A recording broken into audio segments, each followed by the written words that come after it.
We're going to come into our first Yin Yoga posture. And this is called the long-legged butterfly. It's the most spiritual of all the poses in yoga. It's called the meeting of the soles. So you bring the soles of your feet together. But rather than the normal butterflies where the feet might be quite close, this is a long-legged version. So bring the feet quite far away. Again, a good idea to sit up on something because it's going to help you tilt the hips and allow gravity to take you forward. And then to your own degree, allow yourself to come down until you naturally stop. Now, a few caveats. If this is a problem for the knees, you can put some support underneath the thighs. You might find that takes a little bit of the ouchiness out of the knees. If this becomes too much for the neck, dropping the head down, you can rest your head into your hands or rest your forehead onto a block. Some students prefer a bolster underneath the legs. That can work as well. You want to just come to that place where you feel like you can hang out here for a bit.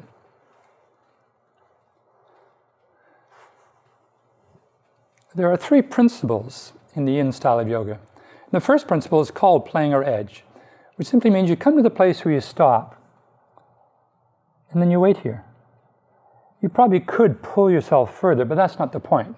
We just want to get to the place where we naturally stop, and then try to relax into this. This is our first edge.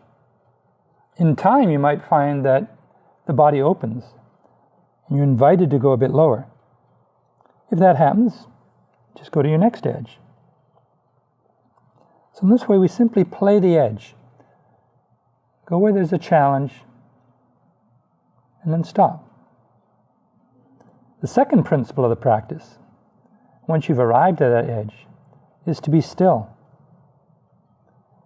And stillness simply means that we don't move. So no fidgeting, no looking up to check the clock or your text messages. You just become still. But there are 2 exceptions to this principle. As mentioned, it's okay to move to go deeper if your body does open up. Maybe you can go to a new edge. But if you find you're too deep, or you've been holding for too long, it would then be appropriate to come up a bit.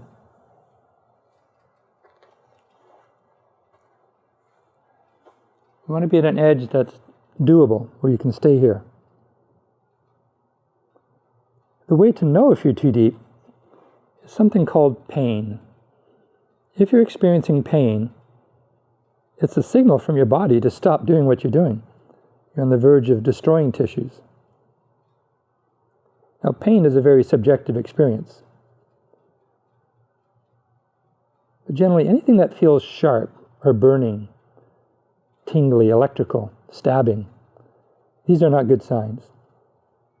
If you start to feel these type of sensations, it's wise to back off or even come out of the pose completely.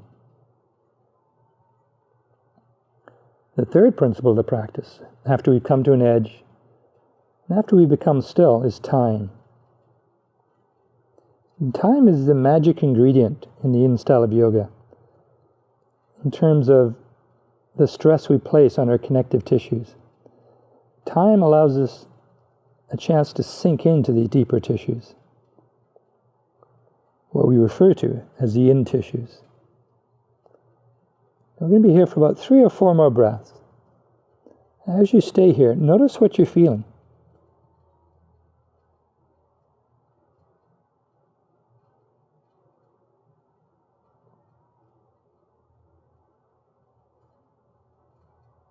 Notice the sensations in the pose.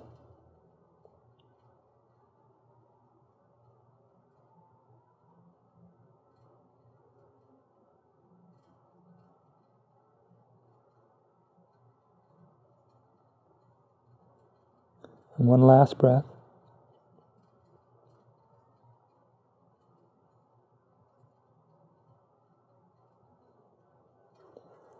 Sometimes we consider there to be a 4th principle of Yin Yoga, and that governs coming out of the pose.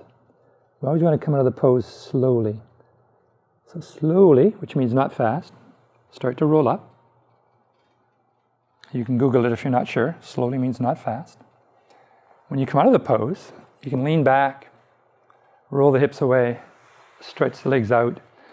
And sometimes when you come out of a yin pose, you feel like you've just aged 5 or 10 years. So after a little while, you'll start to get the feeling like you're an old person. You'll start to groan and make those old people sounds. That's okay, that shows the practice is working. And you can shake the legs. If you're craving a little bit of release in the hips, you can do it. Windshield wiper. If you're craving a little bit of release in the back, you can do the tabletop, lift the hips up and down a few times. And an appropriate counter pose for any yin practice is simply lying down for a minute or so. Just do a mini shavasana.